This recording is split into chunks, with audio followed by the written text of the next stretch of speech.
The official Vintage Guitar Magazine Price Guide has partnered with 33 of the top guitar dealers in the industry to provide the most accurate values for thousands of models. This includes electric guitars, acoustic guitars, basses, amplifiers, effects, mandolins, and banjos. Whether your instrument is an investment or simply a piece you enjoy playing, it's always helpful to know what it's worth. If you're checking out a guitar at your local shop and want to know its value before making the purchase, this guide is your go-to source for all the details. Available in both print and digital editions, you can have the guide right at your fingertips no matter where you go.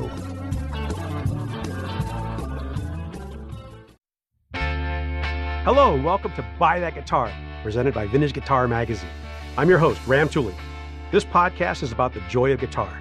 That includes buying guitars, selling guitars, collecting guitars. We're talking vintage guitars, new guitars, used guitars, pre-war, flat tops, electric Spanish arch tops, custom shop guitars, limited edition guitars, basses, amps, effect pedals, lap steels, mandolins, banjo. If it has strings, we're going to talk about it. I spent most of my life studying the vintage guitar market. It's truly something I love and I'm passionate about. I can talk guitars all day, and I'm going to. Today, I'm joined by Parker Lundgren, former Queensrÿche guitarist and now a successful guitar shop owner in Renton, Washington. His career has taken him from the stage and studio to the vintage guitar business. He is owner of Diablo Guitars in Renton, and it's a shop known for its cool, unusual, and highly collectible instruments. Parker has experienced both sides of the guitar world, performing professionally at the highest level with one of America's pioneer progressive metal bands, and now building a business around buying and selling the instruments he loves. How are you doing today, Parker? I'm doing fantastic. How are you? Good. I'm so glad we're doing this. I've been wanting to do this show with you for a long, long time. And, you know, we don't really ever focus, you know, the vintage guitar world, we really don't focus on the guitars that they're rightfully vintage guitars. They're 30, 40 years old now, right? So, and we're talking about those pointy, colorful, high-performance shred machines from the 80s and 90s. Yeah, well, I think that there's been a big shift where the demographic of guys that grew up in the 80s that idolized the guitars from that time period are now adults with disposable income, and they're wanting to kind of relive their childhood, and there's been a huge boom in the guitars from the 80s time period, right, specifically. So that sector, you know, because I wrote a book about it. I'm writing a book that's almost done, and it really looks at the fact that 80s guitar is the fastest growing segment in today's vintage guitar market. You know, you're getting returns from some of these that we're going to talk about that you'd get from Stratocasters and Les Pauls, you know, better than Stratocasters, Les Pauls, only because this stuff was so undervalued, was so cheap just 10 years ago. And now, you know, these stuff is starting to come in at very high value, right? Yeah, well, and the thing that's exciting for me that keeps me going, and it's kind of what I live for, is the unsurfacing things that have been tucked away and forgotten about. And, you know, when it comes to traditional vintage guitars, there's only so many different finishes of, you know, 50s and 60s Stratocasters and Les Pauls, but there's all sorts of guitars from the 80s that nobody has seen since they were built. And so you have all these crazy random, you know, Queensrÿche guitars and ESPs and Jacksons and Charvels they're still out there and nobody knows about them. And so there's a lot of kind of excitement with finding a one-off guitar that was, you know, under the radar for a long time. Mm-hmm. And you have a better chance of finding the one-ofs with these guitars than you do with Fender or Gibson, only because these guys made stuff in their garages in the beginning. You know, they made stuff just for certain people. I want this, I want that. So it really is unique in that you find stuff that you can't believe actually was put together that way, right? Yeah, and also with the 80s specifically, there was a lot of competitiveness between manufacturers and a lot of kind of fighting for endorsements. I think that, you know, take Eddie Van Halen, for example. There was such a big tug of war with getting him to use your guitars that they would make all sorts of crazy stuff to entice him, and not just guys like Eddie Van Halen, but all of the 80s bands that some of them made it, some of them didn't, and in the process, companies like Queensrÿche and Charvel, Jackson would make custom one-off guitars for artists in the hopes of, you know, getting them on their roster as endorsees. So there's a lot of really cool stuff out there that now a lot of these bands, as they're getting older and wanting to slow down, retire, cash in a bit, you know, there's not really retirement programs or healthcare in rock and roll. So a lot of those guys are reaching out to us and like, hey, I think it's finally time to start letting some of this stuff go. So it's a really exciting time.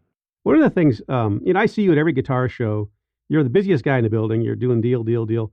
Everybody knows you, and but you always have time for me. I always enjoy talking guitars with you. I always ask you what's hot and what's not, and between you, Peter Fung, Lee Jackson, John Dannert, and Neil Shelton, I've really helped modernize the VG magazine guide.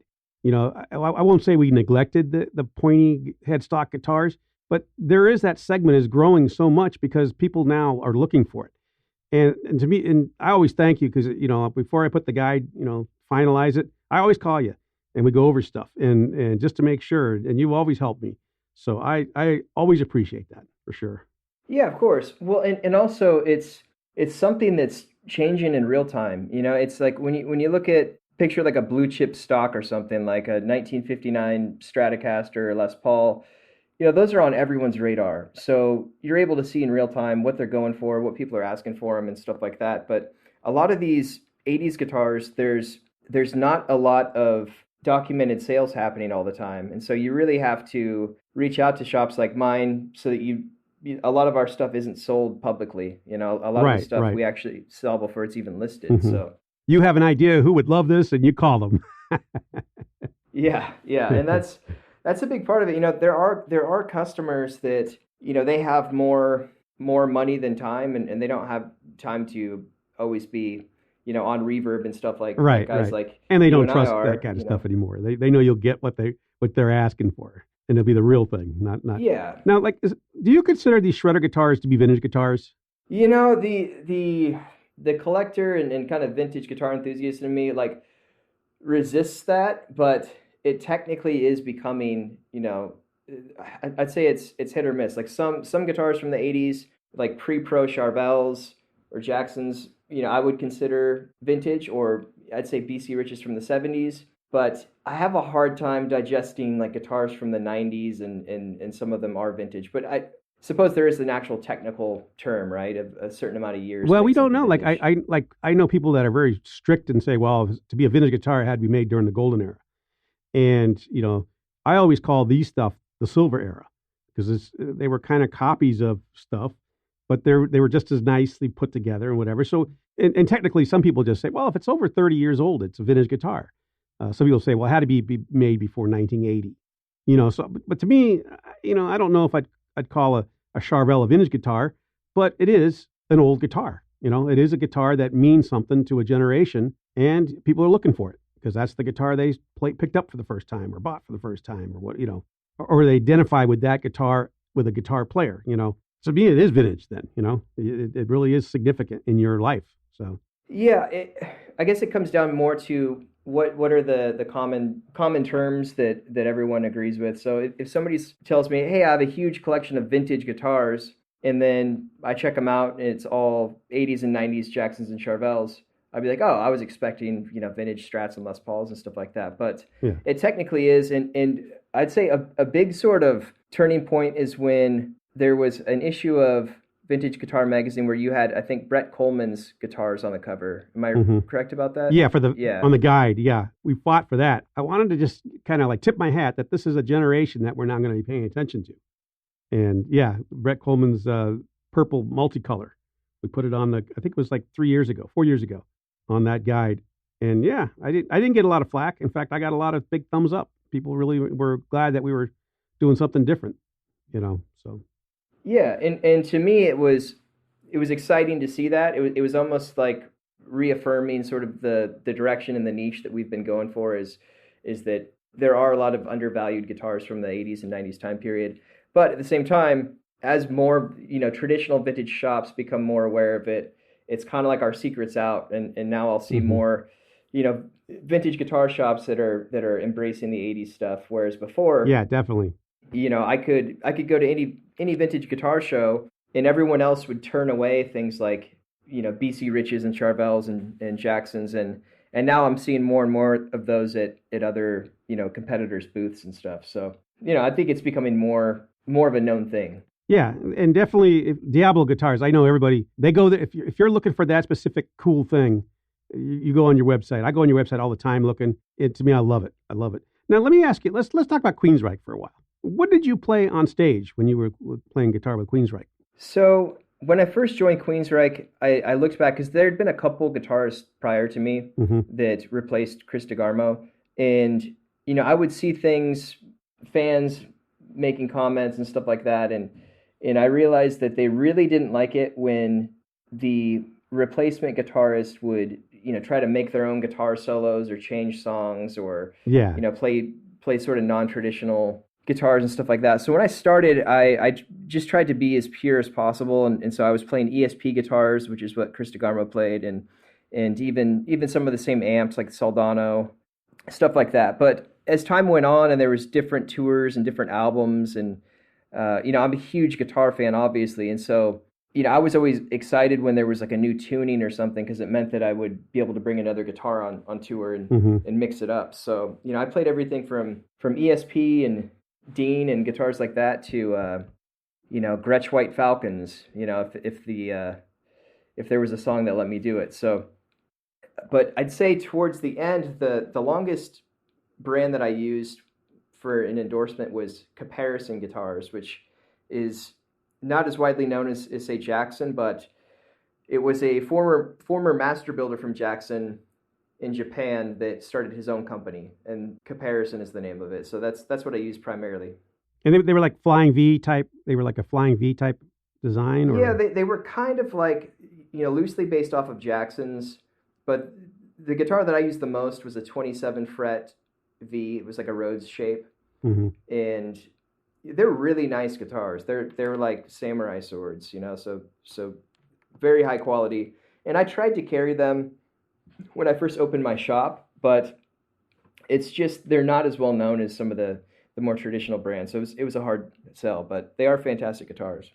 Now, did you use the same, like what did you use in the studio when you don't have to have so much, you don't have to look like you're playing something crazy? Did you record with the same guitars? Some yes and some no. The fun part for me was that a lot of times we would track guitars at the original band members' home studios. And so, for when we would track at Michael Wilton's house, it used to be he never got rid of anything. So he had all of the amps and all of the guitars from all of the original Queensrÿche albums. And so that was cool to use, all those original tones and stuff. So that was always fun. And aside from that, I do have personal vintage guitars. I've got, original SG with PAFs and original Strats and stuff like that. I didn't have as much back then, but any time I could, I would definitely incorporate as many different tones as possible to kind of, there's different tools for different jobs. And so having a big array of guitars is nice when you're in the studio. How would you describe the music of Queensrÿche? I'd say, I mean, it's not metal. It's a little more than that, right? I'd say progressive metal. Anytime I was learning a new song, or one of the older Queensrÿche songs for a tour or something, I'd start learning the song, and there's always something that would be like, oh, of course, there's this part here that's in 7/8 timing, and it's like, a lot of times it felt like solving a math equation more than like learning or playing a song. And so there's these little progressive elements. They're all really intelligent music theory wise, and they're all very talented musicians, and so they have a lot of influences from bands like Rush and Yes, and Yeah, I asked ChatGPT. I said, "Hey, describe for me Queensrÿche," and they said this came back, and I thought this was really on the nose. It says Queensrÿche music blends progressive metal, classic heavy metal, and melodic hard rock. The band is known for intricate guitar work, dramatic arrangements, intelligent lyrics, and Jeff Tate's soaring theatrical vocals. I thought that was a great. Yeah, that's it right there. Yeah, no, that's accurate. Yeah, yeah. I was like, hey, ChatGPT sometimes is right about stuff, but I just laughed. I said, that's it. Yeah. So you were a fan of the band, before you actually joined the band, right? So you knew all their material. Well, yes and no. So there are some sources out there, probably from interviews and stuff like that. But it was more of, I played for Jeff Tate prior to Queensrÿche, so I played for his solo project, and so with that was learning a lot of the back catalog, and so when I went to audition, with Michael Wilton, at that point I'd already known what the tour was going to be. It was 3 albums in their entirety. And so I was able to kind of have a leg up and cheat a bit and learn all of the material beforehand.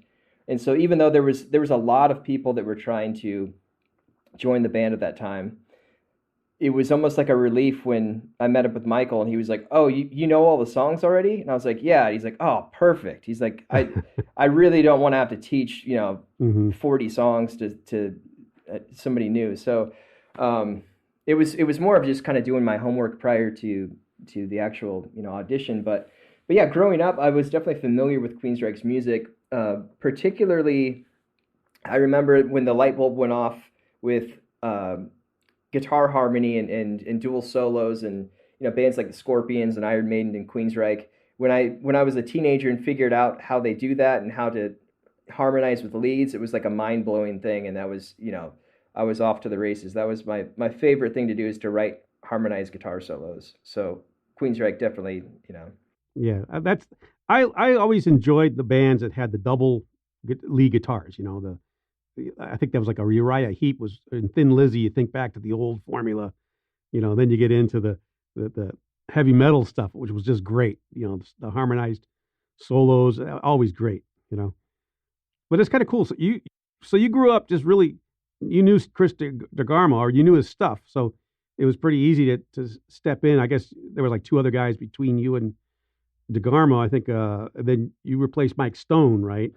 Yeah. So I replaced Mike Stone, and what's funny is he replaced me when I left to pursue Diablo Guitars. So right, it kind of comes full circle. But yep. Yeah, prior to that was Kelly Gray, and I used to be really close friends with Kelly Gray as well. And Kelly was a producer, and so he produced a Queensrÿche album called Q2K and played guitar on it.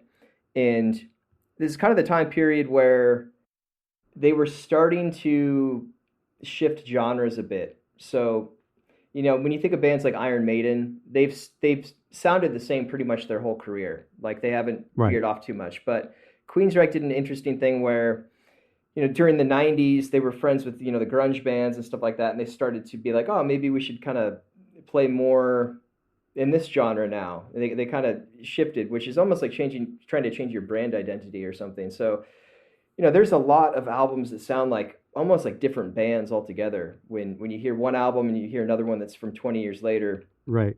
So, yeah, there's all sorts of different influences there. But, yeah, a lot of the purist fans weren't as big of a fan of the later albums with other guitarists on it. So I just, when I came to the board, I just wanted to stay true to the original music as much as possible and just be happy to be there and not try to reinvent the wheel or anything. I think they don't they ask you to start contributing creatively in writing work as well, right? Yeah, and I mean that primarily happened when we got a new singer, Todd. So there was a falling out with the original singer, Jeff, and when Todd came on board, Todd was like, it's like the movie Rockstar. He was legitimately, Queensrÿche was his favorite band, and then he ended up joining. So he kind of had this good outside perspective of like, hey, trust me, this is what the diehard fans want. We got to play songs from the first 3 albums, and kind of bring back the heavy metal influence. And so once we started to write a new record with Todd, that's when I was more contributing to writing songs and stuff like that. Which now you had a real jazzy background though, didn't you? You were influenced by Django Reinhardt and Randy Rhoads and Stevie Ray Vaughan. I mean, you weren't just metal. You actually were pretty rounded you weren't just a replacement guitarist. You actually understood a lot of musical theory and stuff. So you actually contributed quite a bit then. Yeah, it's weird. I never thought that my, background with jazz guitar would come in handy in a metal band, but it definitely did. especially with like chord voicings and harmonies and stuff like that. But no, I kind of got lucky. So I grew up in a small town called Port Townsend, and every year in Port Townsend during the summer, there's these huge festivals where it's called Jazz Centrum and Blues Centrum, where all of the greatest musicians in those genres will teach these week-long, very intensive clinics in Port Townsend. And so people travel from all over the world, and they stay there, they camp there, there's basically, it's like you're living there for 2 weeks, and just getting enough educational material to last you for the rest of the year. And so for me, growing up there, it was just in my backyard, so I would do it every year. And I didn't realize until I grew up and moved out of town that how unnormal that is. And it's not, like some of the guitarists that I was taught by, like Ron Ashtay and Dan Ballmer and some of these great jazz guitarists at the time. It was just kind of normal for me to do that every summer, and that really was the main source of it. So do you still play a lot, or are you just selling guitars now? I play, but it's not. I don't think it'll ever be as much as I used to, because I'd say at the peak of my guitar playing was, I would play sometimes 12 hours a day, because with the Queensrÿche set, it's 2 to 3 hours worth of material. So I'm definitely playing the entire set before we play, at least once a day. So that's 2 to 3 hours plus anything that I need to focus on, plus songwriting. And so, and then of course the show and the sound check. So yeah, just on an average day, I might play, 7 or 8 hours a day. And then another thing I would do when we weren't touring is I would teach at music schools. So I would teach, 10 to 12 hours a day sometimes. So yeah, just by default, I was playing a pretty absurd amount of time compared to the amount of time I have. Do you miss that rock and roll lifestyle though? Or is it, you're glad you're done with it? Yes and no. It's, everyone has different phases in life. And, when I was younger and I was, we were traveling a lot, and it was really exciting and it was definitely fun. I definitely am very grateful for the experience. And I went to probably 60 or 70 countries, and back then when I was a lot more carefree and just enjoying life and playing music and having fun and getting to see bands that I'm a fan of that we were playing with, it was definitely exciting.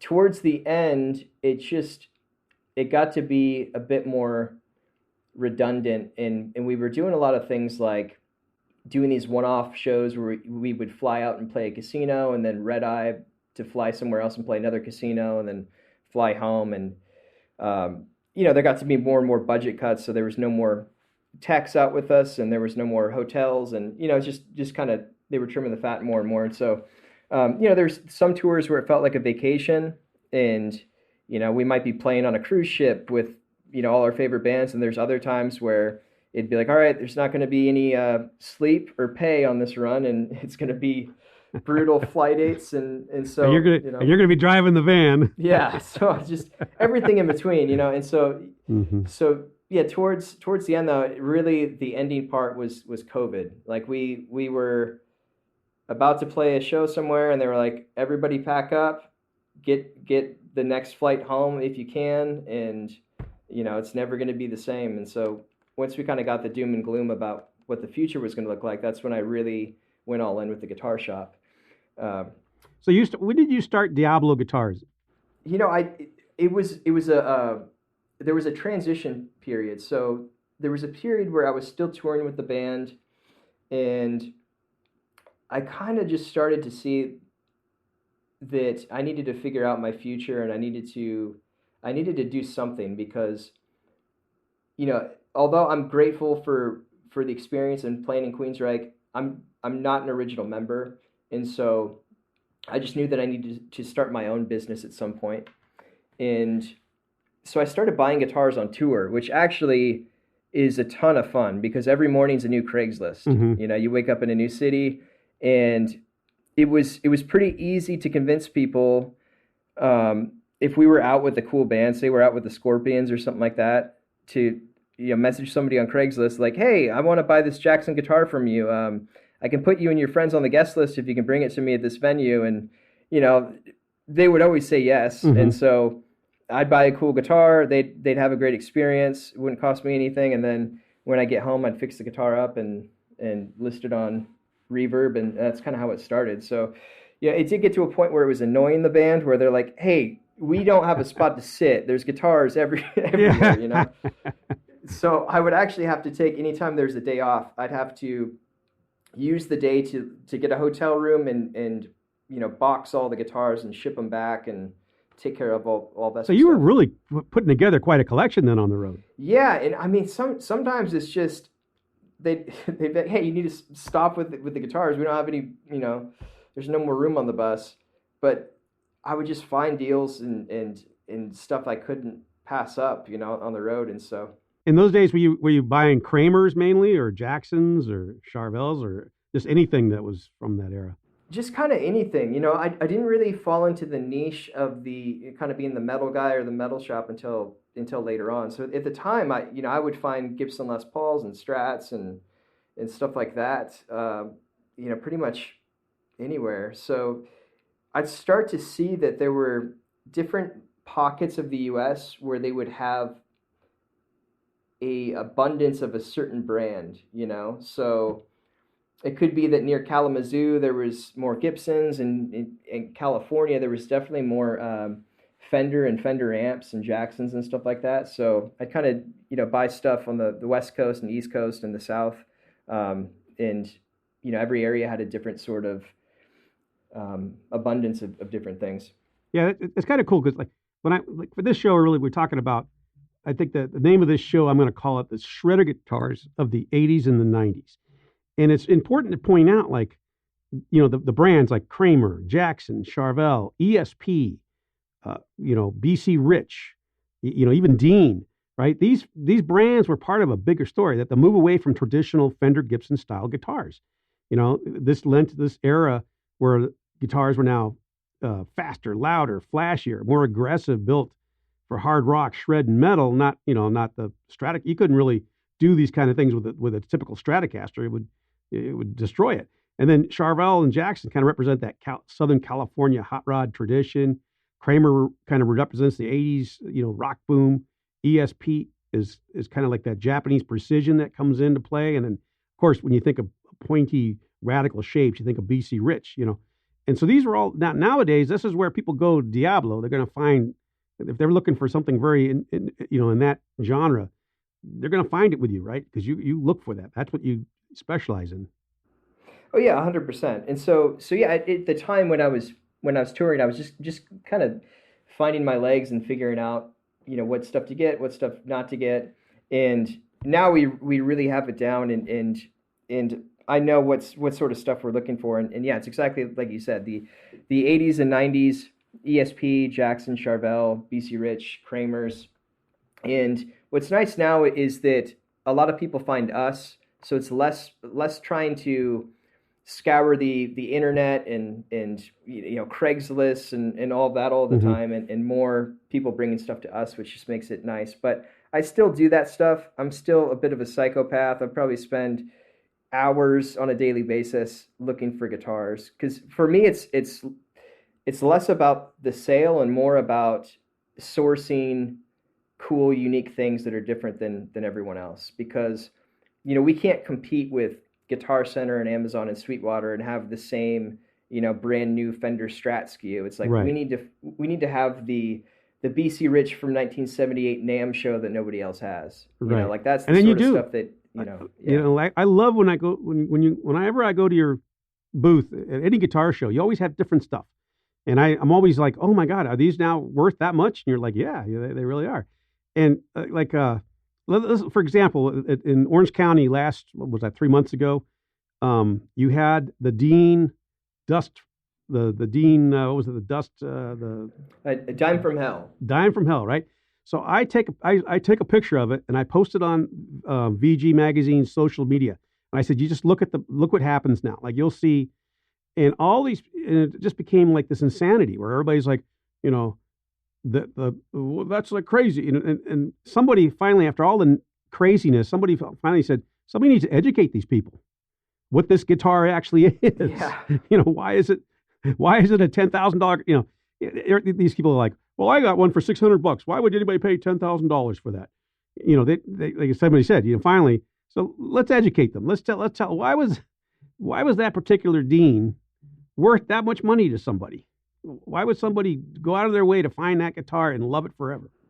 Well, and that's the thing. So you're exactly right in that it comes down to education, right? So say somebody that is not familiar with guitars or doesn't really understand the concept of vintage guitars, and they have a Squier Stratocaster they paid $100 for, and they see a 59 Strat for $30,000, they're going to be like, "You're crazy! I paid $100 for my guitar."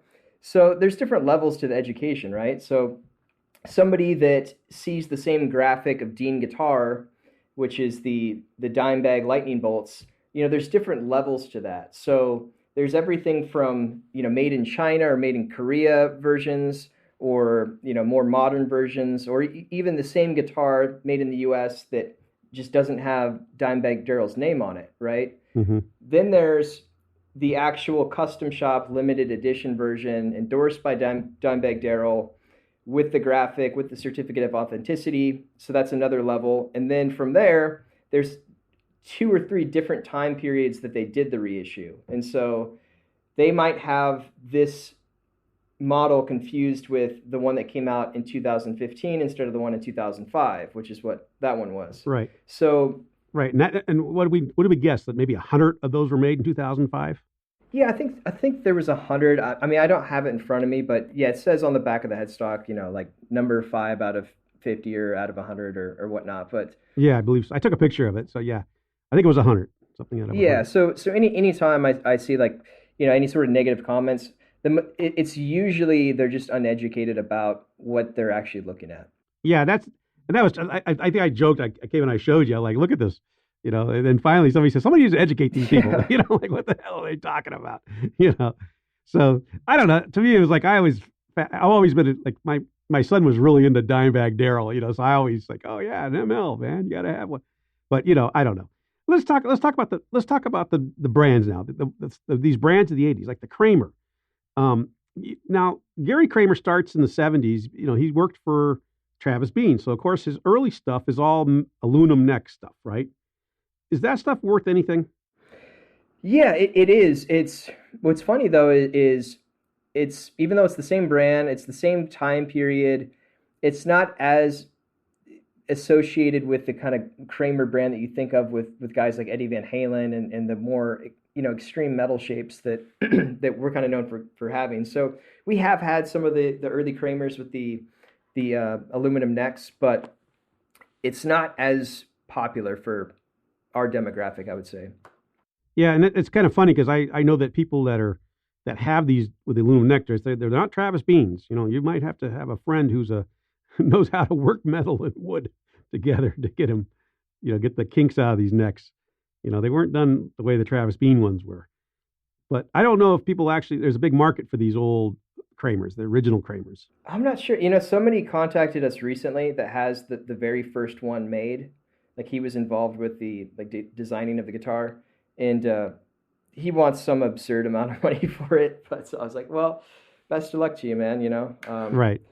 But yeah, that's Kramer really does in 1980s. They basically pivot into the hot rodded rock market, right? So the first thing they do, they get the Floyd Rose tremolos on there, flashy Finless, the humbuckers, the shred friendly designs. So Kramer explodes, and it's really because of Eddie Van Halen, right? The original Eddie Van Halen stuff, right?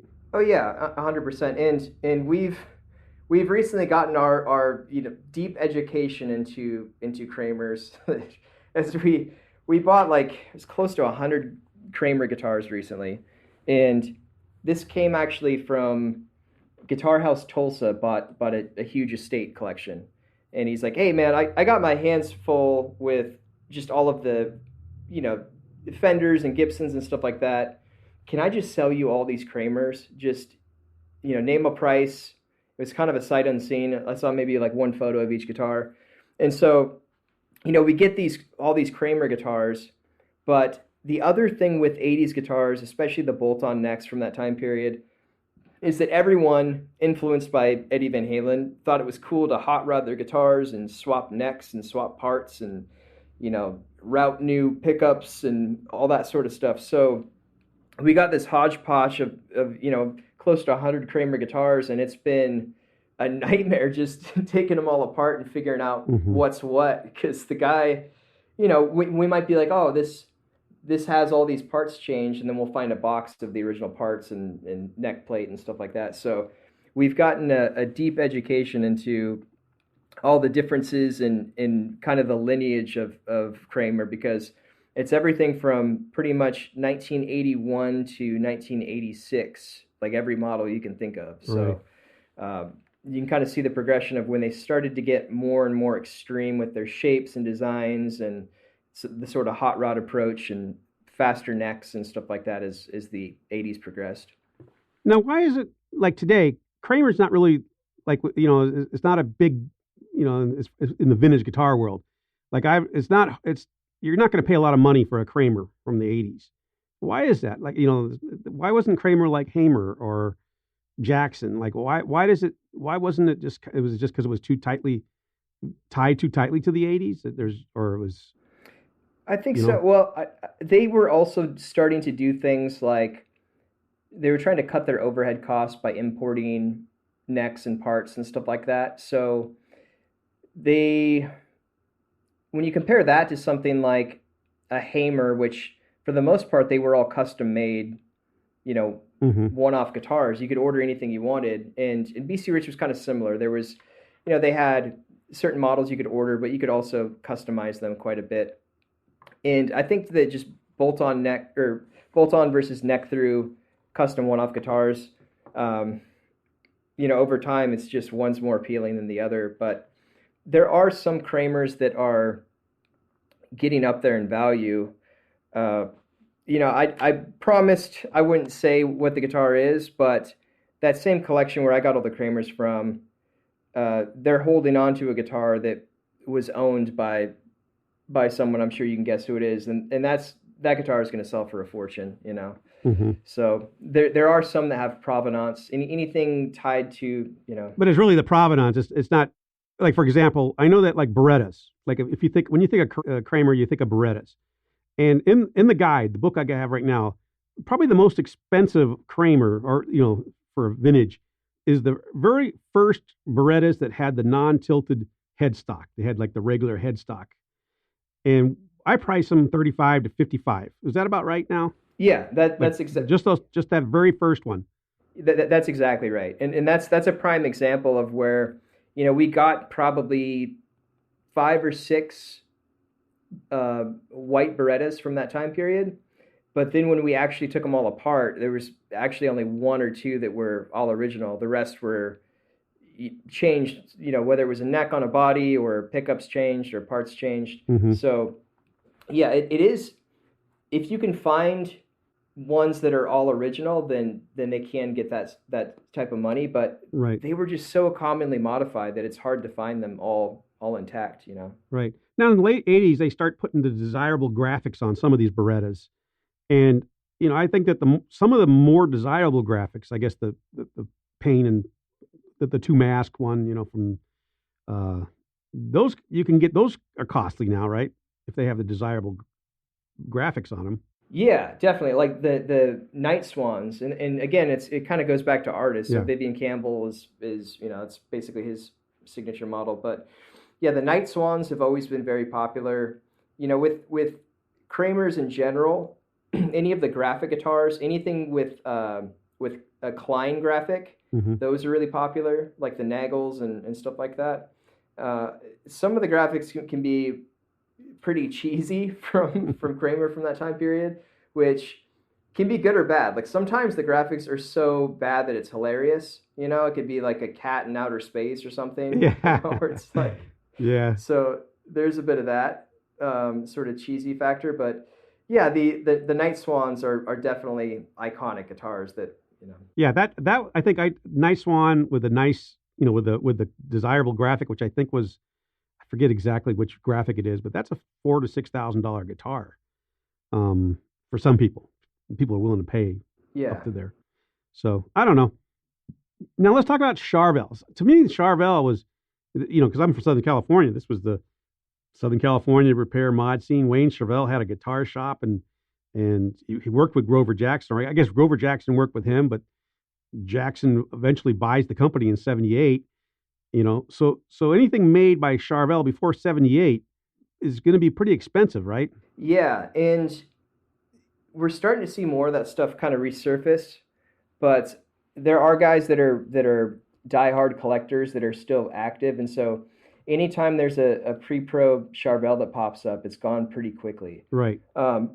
And also, again, with the modifying guitars, is that there's a lot of I won't say straight up fakes out there, but there's a lot of guitars where it's questionable if the neck and body came from the factory that way. Right. And there's not a lot you can do to verify that if you're not a guitar shop with a lot of experience. If I was just an individual, I'd be very weary of buying a pre-pro Charvel without having a shop verify that it's original. So right, I think Neil Shelton was telling me like that. You have to really prove that it is a pre-pro, that it really is. And if you can prove, like you have a picture of the kid with it when he bought it in 1982, or 80, he bought it in 1980, and that he says if that can be proven that that's a real Charvel pre-production model, that's a $12,000. That could be a $12,000 guitar, $9,000 to $12,000 guitar. Some have desirable flame tops or graphic bodies or matching headstocks, all kinds of stuff.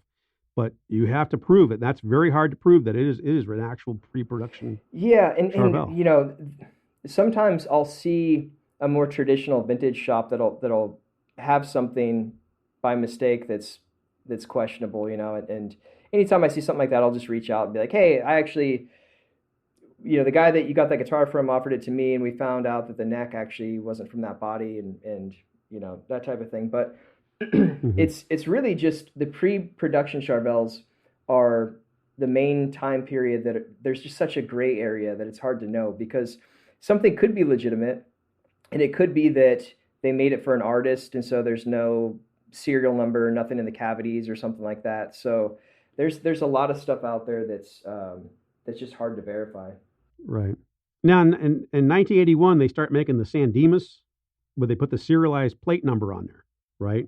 Yeah.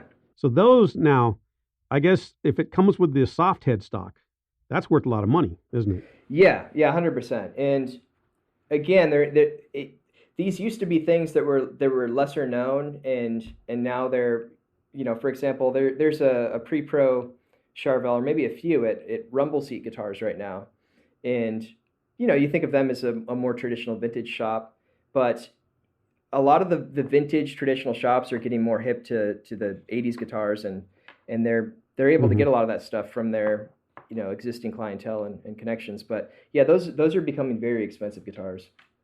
Soft headstock, I have them in the guide going from $5,000 to $8,000 now.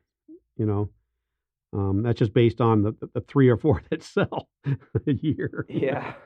Well, it also, I'd say, especially for Charvel, if like the finish has a lot to do with the value. Right. Like if you have anything that's like, say, like a black and yellow striped, like the Eddie Van Halen Bumblebee, or any sort of graphic or cool finish, like that's going to really elevate the value a lot. Right. As opposed to just like a plain color or natural wood or something like that. So in 82 to 86, they get the pointy headstocks San Dimas serialized plate. That's still worth money. It's not as worth as much as the it's not as expensive as the soft headstock. And then when Jackson kind of takes over, they build more radical artist-driven guitars for the metal scene now. They're not just doing Strat copies. And it became known for the aggressive shapes like the Randy Rose, the Soloist, the Dinky, the King 5, the Kelly, others like that. So when I think of Jackson, when I think of all my metalhead friends when I was younger, they all wanted Jackson. That was the guitar they wanted. Jackson's, and particularly they wanted that Randy Rhoads looking thing, right?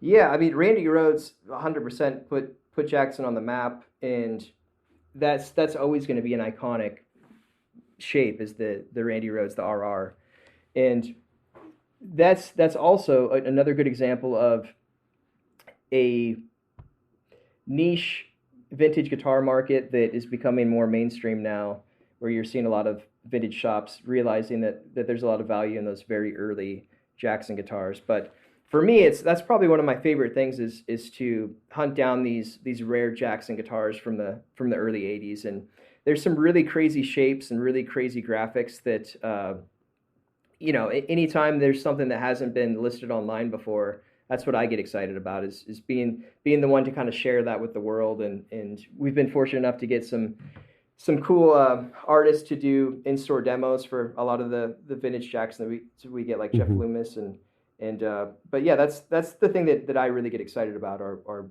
vintage Jackson guitars. And now the Randy Rhoads that do not have tremolos they're worth much more than the ones that have the Kahlers on them, right? Yeah, well, especially I mean Kahler is a good example of a lot of people dislike Kahlers. So if at the time in the early '80s, if you wanted a Floyd Rose on a Jackson, you couldn't order one. So you had to actually provide the Floyd Rose tremolo for them to make you the guitar with it on it. So the most valuable ones are factory Floyd Rose Jacksons during the time period where Jackson was not able to use Floyd Roses because they had an exclusive, I believe, with Kramer at the time. Right. So, but yeah, next would be non-trem Jacksons, and then probably the worst are Kahlers, because not a lot of people like those. I want to talk about that because that's a deal breaker for a lot of people. We'll talk about that at the end of this thing. But I was just, is there a way to know, like if you did get let's say you got a soloist, like an '84 soloist, and it has a Floyd Rose on there, how do you know that somebody didn't put the Floyd Rose on that originally came with a factory Kahler? How would you know that? There's a lot of ways to tell, and it's just basically you can take the guitar apart and see if there was anything that had to be done to install the Floyd. Even really talented guitar luthiers, there's going to be signs that it was something done afterwards and not from the factory. Mm-hmm. And that's like a $3,000 difference, isn't it? Oh yeah, I mean, if it has a Kahler or a factory Floyd. Yeah. So well, and there's like I said, there's really talented guitar luthiers out there, and so sometimes if we're at a guitar show, and it's a lot of times you're kind of shooting from the hip. If it's really busy, you don't have time to properly take apart every single thing that comes to your booth or that you're looking at, and so there's been times where I've bought guitars and then afterwards realized, like, oh man, this Floyd was installed aftermarket, or this has been refinished and they covered up a Floyd or Kahler route that was filled in. So it happens. Yeah. Now, what about Kelly Customs? Those seem to be going crazy now. Yeah, Kelly Customs, and also probably the biggest one is double Rhodes. And so not a lot of people know what a double Rhodes is. They commonly mistake it for a King Bee because it's the same shape. Mm-hmm. But what a double Rhodes is if you picture a Randy Rhoads shape, right, where there's one horn that's longer than the other, or one point that's longer than the other, a double Rhoads is two of the longer sides of a Randy Rhoads guitar mirrored. So it's like a giant King Bee, like the points are longer. And Robin Crosby is really the guy that put those on the map, because he was a big guy. He was, I want to say, like 6'3" or something like that. And so yeah, he would play these giant double Rhoads guitars, and those are probably the most valuable shape, if you're just talking about the shape, but they don't come up a whole lot. There weren't a whole lot of those made. Now, as far as the Randy Rhoads stuff, one of the things I noticed that there's two limited edition reissues that were done. There was one that was done in 1992, and they built about 200 of them, and then there was one that was done in 2009, and there were like 60 of those made. The one that was done in 2009 is worth so much more than the other limited edition. Why is that? So the one in 2009, if this is the one that you're referring to, so there's a model called the Concorde, and right, the Concorde, 60 made. Yeah, and so Jackson has to deal with some sort of licensing agreement anytime they make that. So they've only done it a couple times. I want to say there was a couple other limited runs they did, but yeah, those are the two big ones, 92 and I think 2009. So the one in 2009 is actually a relict version. And so it has everything exactly how Randy Rhoads' guitar was when he passed away. And so there's like gaff tape on the back of it, and it's relict, and there's the flight case with the stencil and all that sort of stuff.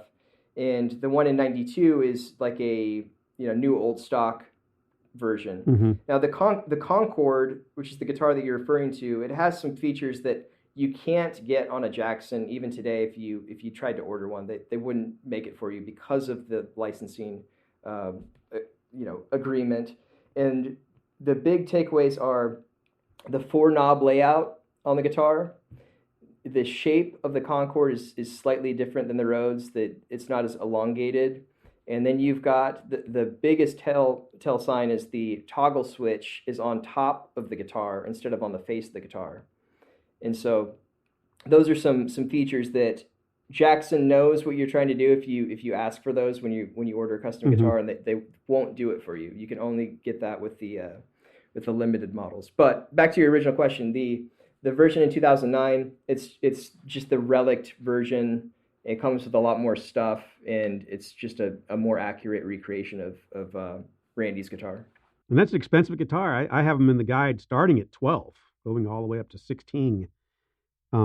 Is that correct? I mean, I would say maybe even more than that, but it's been a while since we've had one, so yeah, I'm not sure. Yeah, I think I saw one with you. That's when I knew that there was a difference between the 92 and the 2009, because I was just like, holy cow, So, but that's a cool Jackson. I think if you're going to own a Jackson, if you can find yourself a real Randy Rhoads, from the RR series from the 80s, early 80s. And, maybe it has a Floyd Roy's on it, who knows? Yeah. There's, and what's been fun for me is, throughout the years, I've gotten to know more of these collectors that have these, that are hoarding a lot of these guitars. And every once in a while, I'll get a phone call, and maybe they need, some sort of medical help, or maybe they want to buy a new car, or they want to do something to their house. They're like, hey, I think I'm ready to sell you another 10 to 20 guitars if you want to come over. And so for me, that's always an exciting thing, is there's guys that have hundreds of these, and mm-hmm. Just being able to see their collection and being able to bring some of those back. But there's one guy in particular named JB Joint who's in Oregon, and he collects all of the original Randy Rhoads guitars, and at one point he had about 300. Wow. And it's cool the way he has them set up. Is he has this kind of off wing above his garage, and you go up there and he has all of them are on the wall. It's just you would have no idea that it's there, but it's really impressive. Just everything from the first years all the way up to modern day. In the VG guidebook, I have a Jackson Sandema serialized plate from 1980 to 82, and that is worth much more than the Charvel. Is there a reason for that, or am I wrong? I'm not sure what the reason would be, but yeah, you are correct. A lot of this stuff, like with your question about, why haven't Kramer's appreciated more than, say BC Rich or Hamer, or the serialized Charvel versus Jackson. I'm not sure what the root cause has been, over time, mm-hmm. but that is accurate. It's almost like predicting stocks or something. Like it's really hard to know why one guitar is going to increase in value over time and another one might not. It's probably they just didn't make a lot of them. I don't know. Yeah. Yeah, a lot of times, yeah, it's either scarcity, the amount available, or a lot of times it has to do with some sort of artist, like some artists that use the same guitar or something like that. A lot of guitars, especially when it comes to the 80s stuff, that are very recognizable, mm-hmm. like Jackson Randy Rhoads, or with some of the ESPs, like the Metallica related guitars. A lot of those, people will show me photos of their man cave or their guitar collection or studio, and and they're just super proud when they have all those guitars on the wall. It's different than seeing a wall of like 10 Sunburst Strats. Right. Those could be all original Strats from like 54 to 59 or something like that. But when you see the guitars like the, Eddie Van Halen Stripes or Randy Rhoads Concord, you instantly know what it is, and it's a very iconic looking guitar. It's like a piece of art or something. Now, let's ESP. I really didn't really think much about ESP. It was one of those things where I just didn't know much about it. And then I think you took me aside and said, hey, ESP is taken, is really popping. And that was like begun in 1975 in Japan. And these are worth quite a bit of money now, aren't they? Some of these early ESPs. Yeah. So especially the ones with the graphics, especially the ones with the really cool graphics. Exactly. Yeah. So the graphics and anything that relates to a band, a lot of the Metallica related ones, a lot of the George Lynch guitars, like George Lynch was one of the first endorsees for ESP. And so he's had a lot of really iconic graphics throughout time. A lot of people want to collect the Flaming Skull. I think the Flaming Skull is the one everybody pays big bucks for, right? Yeah. And those are really hard to find. We had one flaming screaming skull where the whole thing was actually cut out, and that guitar I sold it to a guy, and he ended up putting out like a coffee table book of his guitar collection, and he called me. He's like, hey, I'm going to send you a copy of this because I bought a guitar from you and it's in it. And that's the last time I've seen one of those. But yeah, those. And a big thing happened when Gibson sued ESP over the MX250, which is basically ESP's Explorer shape. So James Hetfield is known for playing those ESP Explorers, and then as soon as ESP wasn't able to make them anymore, the values just skyrocketed, and they're really hard to come by now. But we've sold those for as much as $20,000. Where yeah, in fact, that's where I got my high end on the James Hetfield Custom Explorer MX250, 1992 limited production. I have it 12 to 20, and I got that 20 from you. yeah, and that's accurate. That's a classic one where people will ask us like, hey, why is this so much? Or they just are uneducated that guitar that can't be made anymore, and people that really want it will do whatever they can to get one. And so yeah, that one's really skyrocketed. And then another one has been like the anything related to Slayer, especially Jeff Hanneman, who's passed away. And so those guitars have become really, really high in demand. Right. You and I were talking about the S and Key inlay, where you really can't sell that one, can you? Yeah, and I get it.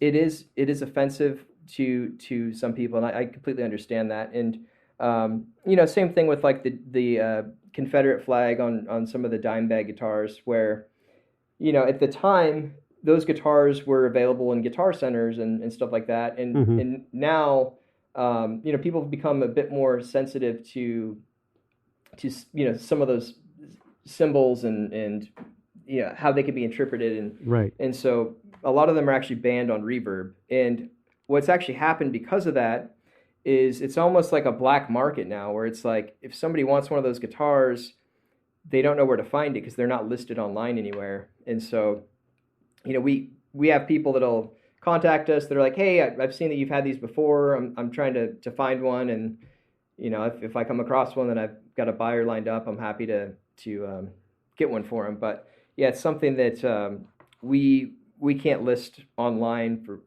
sale anymore. Right.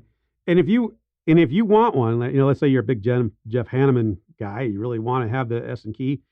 It's going to cost you, right? It's going to cost you about 20 to 25, maybe even more, if you can find somebody who will sell it to you. Yeah, I mean, I actually have one right now. It's the Urban Camo Finish S and Key, which is the most valuable one, and it's actually signed by Jeff Hanneman. And yeah, that one is $25,000. There's some of the other ones that were made, in higher numbers, like. They changed the inlays but kept the guitar the same, and those are about half the price. So it's really just still the rare, S and Key that's up there. Yeah. So I like I said, I never really, I thought ESPs were $1,000 guitars, you know, and then you're like, no, these Horizons, some of these early Horizons, they're American made. They're up there. They're 3,500 more, you know. Um, People should be looking out, you know. I think when I think of ESP, I only think of you guys, Diablo. That was where you get them, you know. Yeah, well, and we had I just got lucky with a few things, and because you know when I started the shop, I wasn't like this is what I'm going to do and this is what we're going to specialize in, and it was just kind of these things that fell in my lap that just really worked out great. And you know, one of them was when I first started the shop. Like I said, it was during COVID, and so all of my friends that are you know professional musicians, they were all out of work as well. You know, it was like all their tours were canceled. And so, you know, there's something, maybe it's a bit of an ego thing or something where guys didn't want to have the perception of they're selling their stuff online, right? Mm-hmm. It just, especially during that time where it's like, oh, this rock star is like begging for money selling his guitars online, you know? So I was doing a lot of consignment for bands. And so it was, you know, I was getting a lot of guitars that ordinarily I wouldn't have thought to buy myself.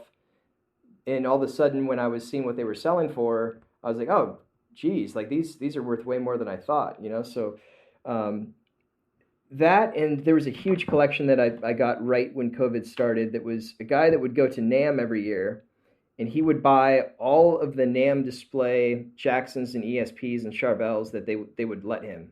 And so, you know, I got probably 200 guitars from this guy that were all one of a kind ESPs and Jacksons and Charvels. And I remember at the time starting to see the prices go up and up during COVID, and it kind of became a thing where the more extreme shape and graphic I could find, the quicker it would sell online, because everyone was at home, stuck in their houses, bored, and it was no longer the, you know, gloss black Gibson Les Paul Custom. It's like whatever the more visual guitar was would sell the quickest. And so that was kind of where ESP really started to take off for us.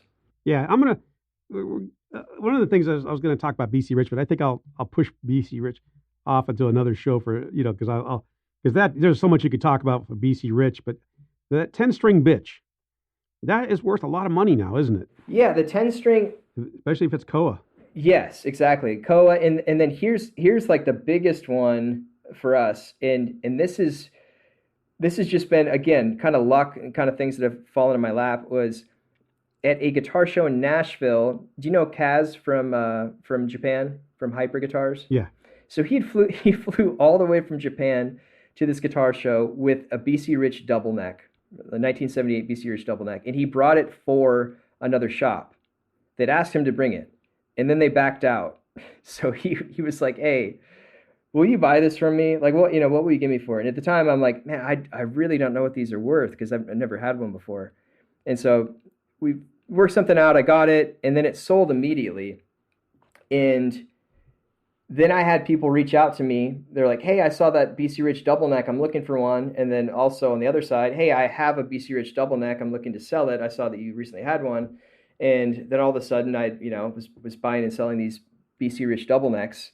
And just recently at the guitar show in Florida, somebody came in with one, and nobody else there knew what they were worth. You know, there's no sold listings on Reverb. There's none that are listed. And so if it wasn't for my previous experience with those, I would have no idea either. But, you know, as soon as he came in and told me his asking price, I'm like, yes, absolutely, I will buy that right now. And sure enough, it sold before I even got back home with the guitar. So a lot of times you just have to have experience with particular guitars to know what they're going for.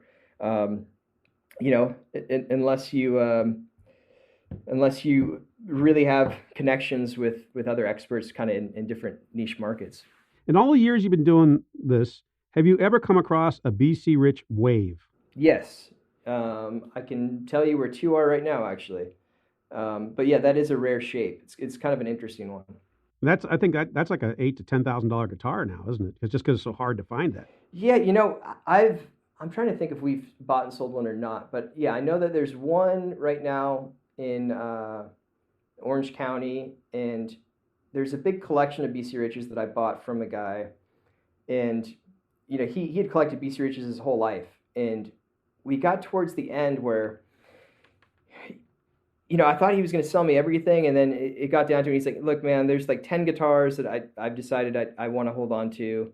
I can't, I can't sell them quite yet." And one of them was his Wave, so that's one he held on to. So it is one that's a really rare shape. Not a lot of people even know about it. Yeah, I think Neil Shelton told me that if you ever find one of those, man, I'm like, yeah, okay, Yeah. So, out of curiosity now, like about a couple of years ago, you told me that like a PV Vandenberg was actually going for money now. Yeah, and again, that's kind of an artist-related thing, but in a lot of times things will come on my radar because of collections that we get on consignment. That's really, because I wouldn't have known that if it wasn't for, a guy that I'm friends with consigning a bunch of PV Vandenberg guitars with us. And then when he told me how much he wanted for them, and me being like, all right, I think that you're crazy, but yeah, I'll give it a shot. And then they all sold instantly. I'm like, wow, it shows what I know, but that's. Yeah. Cause I think you tipped me. I think you told me like, hey, I think your Vandenberg signature stuff is undervalued in the guidebook. And I was like, okay, this is perfect information because I don't know. I don't get data for those. So that's cool. And then a couple of years ago, I always wanted to ask you this. A couple of years ago, I was trying to price G&L Rampages. And I came across a Jerry Cantrell limited edition that somebody had sold for $10,000. Do you think that is true? That guitar ever really did sell for $10,000? I can do you one better. I sold one for $35,000. A Rampage from Jerry Cantrell? Yeah, so this was I want to say a more recent reissue. It's called the Blue Dress. Right, 2011. Yeah, so 50 of them were made, Blue Dress decal. Yeah, so yeah, I sold one of those. I think it was $35,000. And prior to me buying it, because I was a little skeptical when the guy that I got it from told me how much he wanted for it. I was like, well, that sounds crazy to me, but let me do some research. So what I did is I found two other people that had bought and sold them on Reverb before, but they had sold outside of Reverb. And I contacted them and asked them what they sold them for. And one was $30,000, one was $33,000. And so, yeah, I was surprised at that. But yeah, that's. Yeah. I found two about 4 years ago that sold for $10,000, and I thought that's bullshit. I just can't imagine. But I always meant to call you and ask you, like, but I guess I must have them. You know what? The truth is, I have them totally undervalued in the guidebook. Then I think I top them up at 5. I had them at 10. I pulled them down to 5 because I couldn't find any more sales for the last 2 years. But that's weird. I wanted to ask you about that Rampage Jerry Cantrell limited edition. Wow, holy cow. Yeah, well, and the other part is the guy that I sold it to was like, hey, I want one of these. Can you find me one? Right. So so there's a different kind of mentality versus like, I will pay whatever I need to get this guitar. And the one that I find, that's what the guy's asking. But yeah, when I did some deeper research, I found that two other had sold for over $30,000. And wow, I'm going to have to update. I'm going to have to update my book. Yeah, well, and I want to make sure that there's not like two different versions that we're talking about or something. But yeah, that's what I'm thinking too, because normally I find them out there. They sell for 25, 35. So I'm just curious that maybe they made like a special edition where they put it in a flight case and all that. Maybe that was the one. I don't know. That is the one. So this one was autographed and it was in a flight case. And so okay, so maybe they just did a handful like that, almost like the Gibson does with the signed ones that are worth much more. So maybe that's what it is. Yeah, it could. I'll look into it. Yeah, and I'm kicking myself because there was recently an auction where I forgot about it and I went back and looked afterwards and there was one of those that sold for way less than that. And so not again, there's guitars that just not a lot of people know what they're going for. But then the other side could be that there's not always going to be buyers at $30,000 for that guitar. It could be everyone that wanted one that's willing to pay that much already has one. So it's really hard to know. You're right. The two people. Yeah, exactly. Or the three people. Right. So, well, anyways, I appreciate your time. I took a lot of your time. Nobody knows how much of your time I took today, but I took a lot of time. And I want to thank, I always enjoy seeing you at the guitar shows, and I always appreciate it. And I always, especially when we talk rock and roll, you got something special out there at Diablo. And if you're looking for that guitar of your 80s, that you grew up dreaming about, you got it, right? You got it. Or you can find it for them. Yeah, and even better, if you have collections like that, we're always looking. So that's my favorite thing in the world. Yep. is to buy collections of 80s guitars. So yep. So perfect. I appreciate your time and thank you again so much for your patience today. And I guess I'll see you in Mesquite. yeah, I'll be there. So I'll see you in Mesquite in a couple of months. Thank you again so much. Yeah, thanks for having me. I really appreciate it. I'll see you in a couple of months. All right. All right, see you there. Take it easy. Thank you for listening to Buy That Guitar, presented by Vintage Guitar Magazine. Please support VG for all they do for guitar players like us. Please subscribe, like, share, and comment on this podcast. I'd love to hear from you at ram@vintageguitar.com. See you again next week. Bye-bye. The official Vintage Guitar Magazine price guide has partnered with 33 of the top guitar dealers in the industry to provide the most accurate values for thousands of models. This includes electric guitars, acoustic guitars, basses, amplifiers, effects, mandolins, and banjos. Whether your instrument is an investment or simply a piece you enjoy playing, it's always helpful to know what it's worth. If you're checking out a guitar at your local shop and want to know its value before making the purchase, this guide is your go-to source for all the details. Available in both print and digital editions, you can have the guide right at your fingertips no matter where you go.